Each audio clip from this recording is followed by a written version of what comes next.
இன்றைக்கி ஒரு ஹெல்த்தி சாப்பாடாக இருக்கணும் அப்படிங்கிறதுனால சுண்டைக்காய் சாம்பார் பண்ணியிருக்கேன். இதில் சுண்ணாம்பு சத்து கால்சியம் அதிகமாக இருக்குது, உங்களுக்கு எல்லாருக்குமே தெரியும். அதனால் இன்றைக்கி சுண்டைக்காய் சாம்பார்.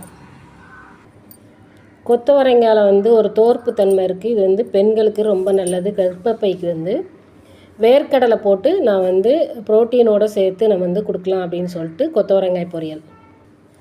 இப்போ கீரையில் முளைக்கீரை இரும்பு சத்து அதிகமாக இருக்குது.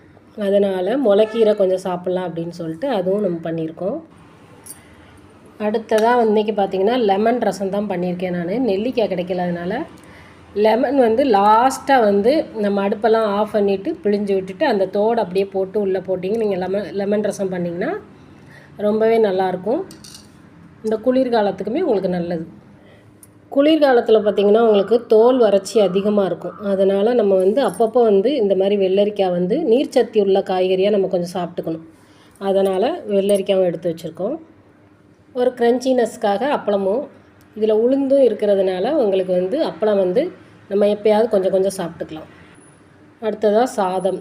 கார்போஹைட்ரேட் நம்ம கண்டிப்பாக வேணும், அப்போ தான் கொஞ்சம். இப்போ இந்த சுண்டைக்காய் சாம்பாரோடு நம்ம கொஞ்சம் நெய்யும் சேர்த்துக்கிறோம். இதனால் நமக்கு ஒரு நல்ல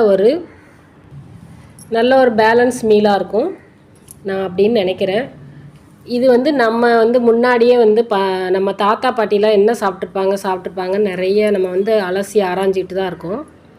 இப்போ இந்த மாதிரி சாப்பிட்றதெல்லாம் நம்ம வீடியோவாக காமிக்கும்போது நம்மளுடைய பேரம்பேத்திங்கெல்லாம் நம்ம தாத்தா பாட்டிங்க எப்படி சாப்பிட்ருப்பாங்க அப்படிங்கிறதுக்காகவே இந்த வீடியோவை நினைக்கிறேன். எப்படி இருக்குது நம்ம சமையல்? கரெக்டு தானேங்க?